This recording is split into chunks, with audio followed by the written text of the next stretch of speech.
month one.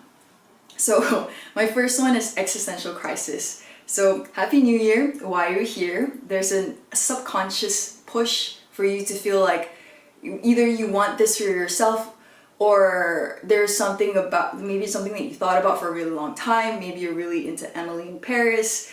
Something about the French culture, which I agree is extremely predominant right now. It's really cool, it's really romantic and all that stuff. True and false, true and false. And I think like the existential crisis is just a very, I thought it was funny when I wrote it down. It's a way of just like acknowledging that there's some inner drive pushing you to do this, and it's just like there's something that you want to achieve from achieving this. So once you've accepted, once you've accepted your existential crisis, for me, what is important is to have a goal. So the why. So the conscious drive for this change. So you're pushed here, but what is going to take you over the line? What is going to push you across? Because like I said, it's a lot of discipline, it's a lot of work. Movies is, you're going to hear me say passive learning and active learning.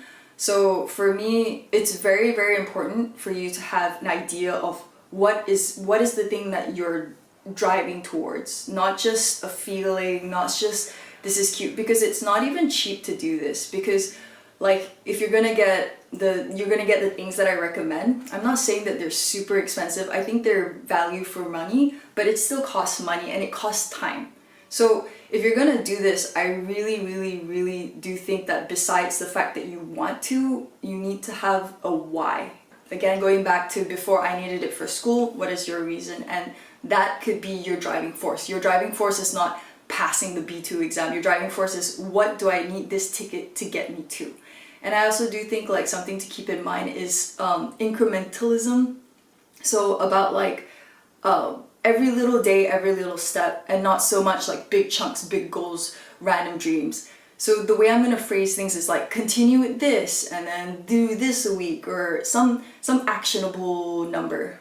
So setup. So I talked about this.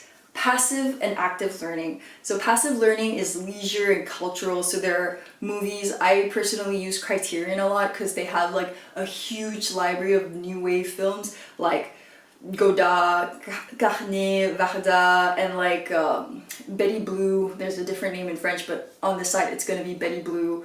Obscure Objects of Desire. And I watched almost everything by Isabelle Hubert. Please, I hope I pronounced it right. The Pianist, not the one about the war. It's a much more French film.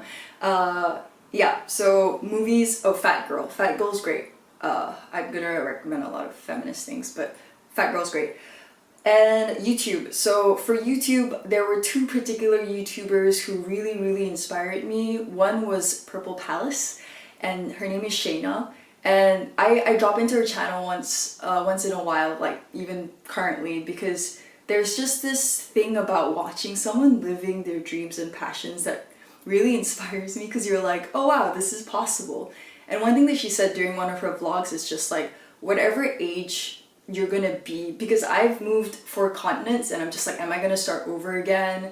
It's a lot of work, administration, taxes, all that fun stuff. But when she said like whatever age you're gonna be, that's the age that you're gonna be when you whatever it is. If you don't do something, you're gonna be that age anyway. So you might as well take the time to do what you want to do.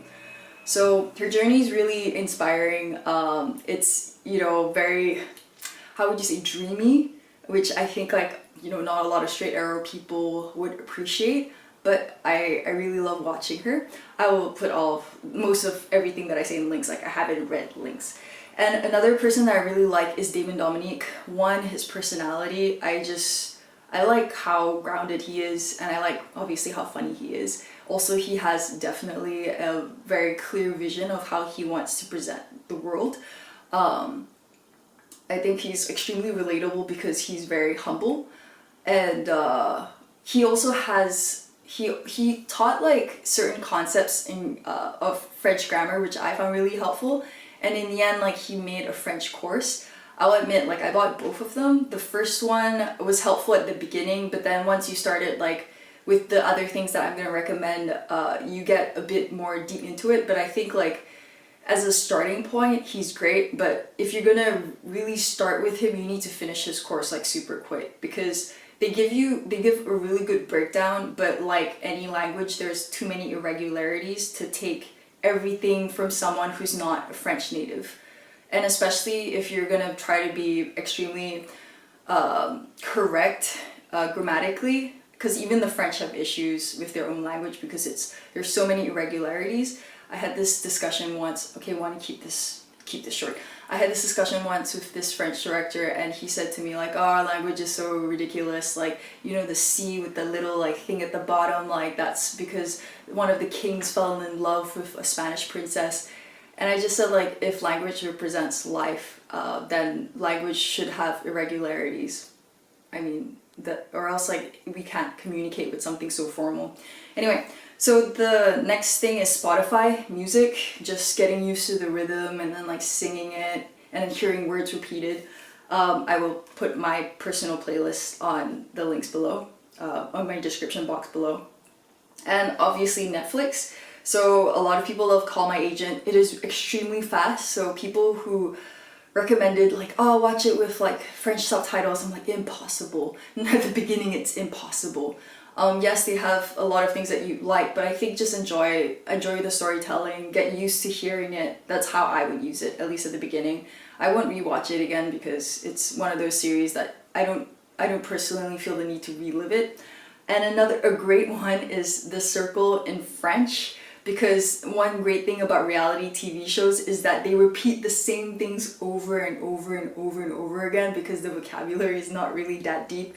I mean, reality TV is really not that deep. So that one you can totally turn off the subtitles because their expressions, like you get so much context from the games that they're gonna play, how they torture each other. So for that, I would tempt to just turning on the French subtitles. Unless you're completely lost and go back to English. So on the other side, we have active learning, which is grammar and communication.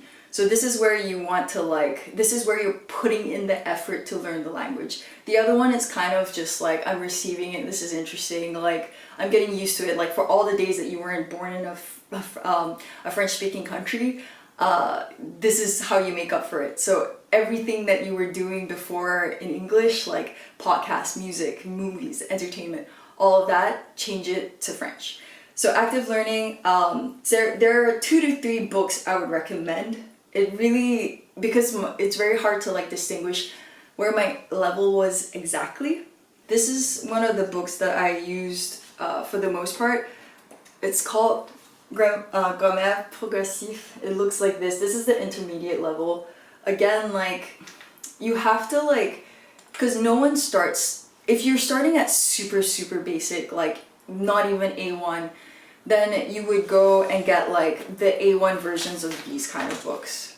Like even I have this because I need to keep working on my conjugations because I forget them because it's, you know, I'm progressing in a rate where I'm reading already, but it means that when I write, I'm not very precise with my conjugations. But I really like this book. I think that it's better in a sense than that book, but these 3 books, this one is Grammar B2, these 3 books, I definitely think like it's one of those things where you used to practice. But for learning this language, for me, what I found really helpful was Lingoda. For Lingoda, how it works is basically it's like an online school. You pick what time, when, where to take the classes online. And there's this one, my first advice is do not, I mean, unless you're on a super time crunch, do not subscribe until they have a 30% off. They have it New Year's, hopefully it's still on right now. Valentine's Day, Black Friday, any kind of holiday season, they'll have 30% off. So I would catch it during one of these 30% off. My other advice is that it's for price per lesson, I thought that it was the most effective because even though and some of the teachers are really great, like once you find a nice one or one that really works for you, go back to that tutor's class. but not all of them are teachers. Some of them are just natives who are calling you from a cafe. But regardless, you're still talking to someone or engaging with someone, and other people, you're learning how other people learn. And I think, like, you know, we keep thinking that personal classes, which I'll recommend after in another month, is better. But I think, like, when you're in the learning stage, you learn a lot from watching how other people learn, correct themselves, make mistakes, how they process the information that the tutor's offering. Because sometimes when the information is coming directly to you, there's no buffer, there's no, you know, even babies learn from their parents. You look and you watch. So I definitely recommend this in a group setting. I think it's like maximum 5 students, and it's about an hour's class. And what happened for me is that I would prepare for the class an hour before the class, so that my brain would, like, okay, we're doing French now. And I get basically 2 hours from it. So the prep time, going through it, so that during class I'm not lost on the vocabulary, I'm not lost on what concepts we're going towards. I just, like, roughly highlight words that I don't understand, and I write a little meaning shift thing. Because for anything, whatever you bring in, that's the material that is going to grow from, that what you're going to learn is going to develop from your baseline.